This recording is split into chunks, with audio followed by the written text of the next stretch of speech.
I'm just gonna keep it real with you. If you have to ask the price, you can't afford it.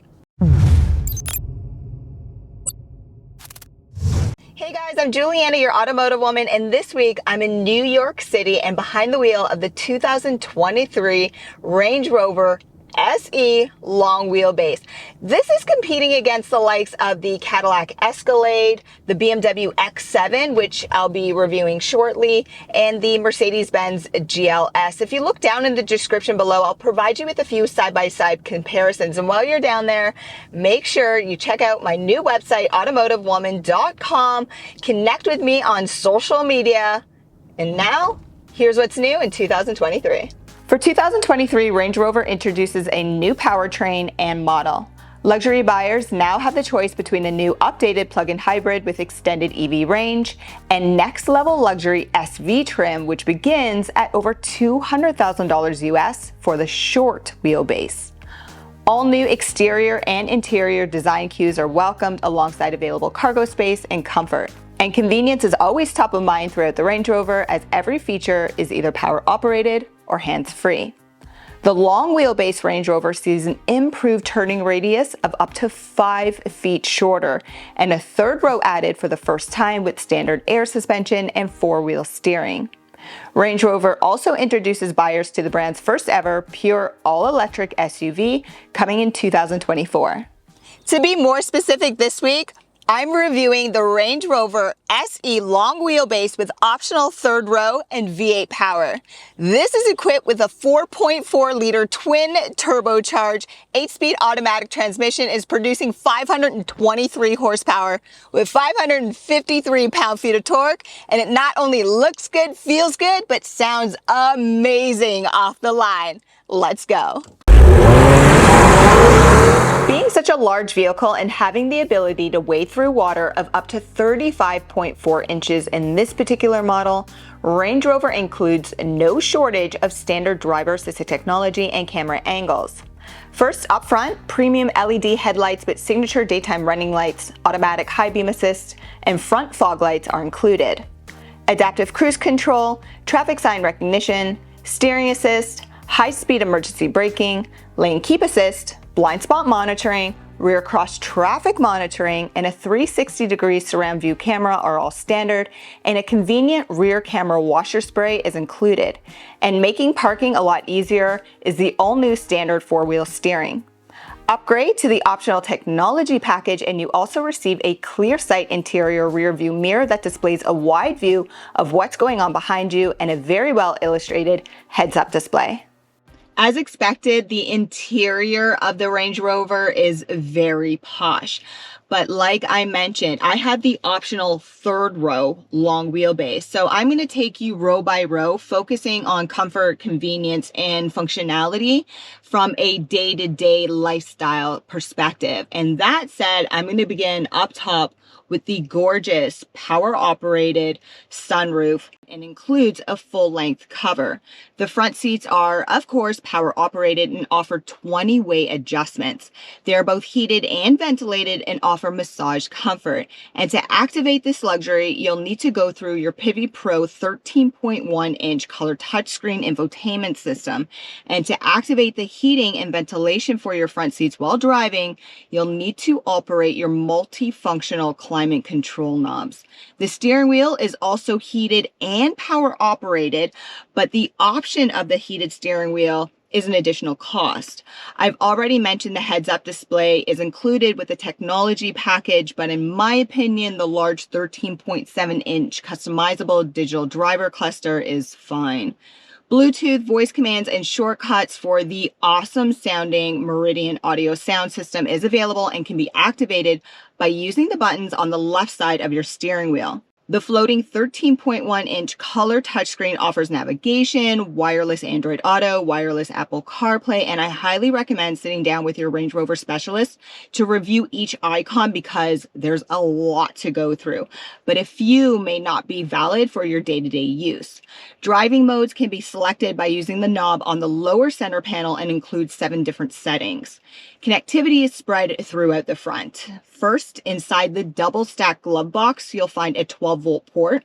Just beneath the standard wireless mobile charge pad, you'll find a USB-C port.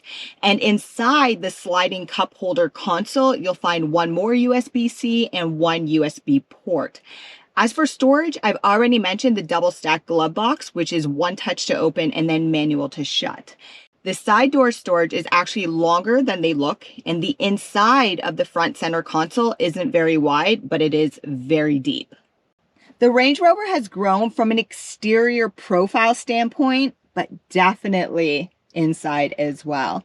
And second row guests are almost equally as spoiled with luxury and comfort as the driver and the front seat passenger. First, the overall rear leg space is impressive for both short and taller guests. And guests will also be able to adjust their seats by using the power-operated functions on the door. Also located on the side doors on each side are buttons for a power-operated sun blocker and for the sunroof. The incline and recline on the seats is all power-operated. The second row seats are also heated, not massaging, but I like how passengers receive climate directional vents both by their knees and up top by their heads. Storage is good, but connectivity is better. The storage pockets behind the front seats are hard covered. The side door storage pockets are long, but I really like how the center armrest storage is one touch to open. But like I said, storage is good, but connectivity is better. Second row guests receive two USB-C ports, a 12-volt port, and a traditional 3-prong outlet with the technology package. Third row guests are not forgotten about, as Range Rover did an outstanding job with both comfort and convenience back here. First, starting with just how easy it is to get in and out. Then again, third row seats are also heated and passengers receive their own climate directional vents on each side, along with cup holders and a USB-C connectivity. As for space, yes, it's tight and reserved for small kids or shorter teens, much like every other third row SUV in the market. But I will add, the third row in the Escalade was wider. Towing capacity across the Range Rover lineup differs depending on the model and engine. However, the SE long wheelbase with V8 power offers 8,200 pounds of towing. A power and gesture controlled kick to open tailgate is standard, and the height of the door is adjustable. Just hold it at your desired height, hold the button, and then wait for the beeps to indicate that it's set. Without the third row seats lowered, space for luggage is tight.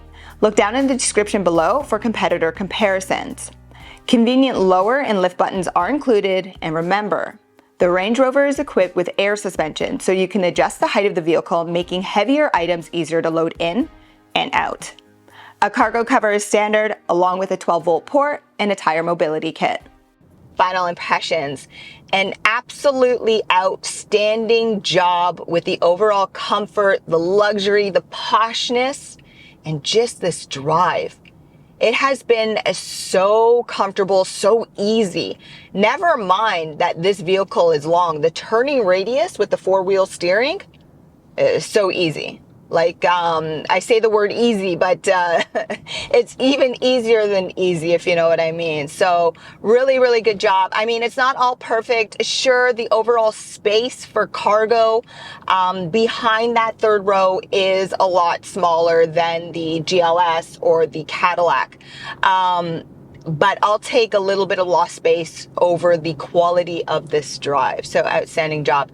Noise cabin quality also great feature. Like, it is so quiet. Even when I throttle mash it, kind of like that, I actually want to hear more of that V8 power. But Range Rover does such a good job drowning it out. It's really, really good.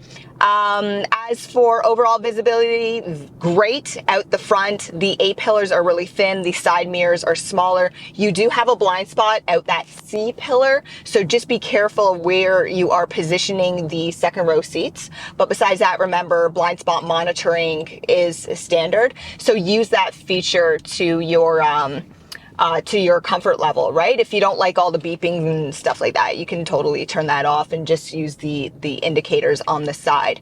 But make sure you look down in the description below, because I provide you with side-by-side comparisons. I try to make your shopping experience easier for you. And while you're down there, make sure you check out the new website and connect with me on social media. Thanks for watching, guys.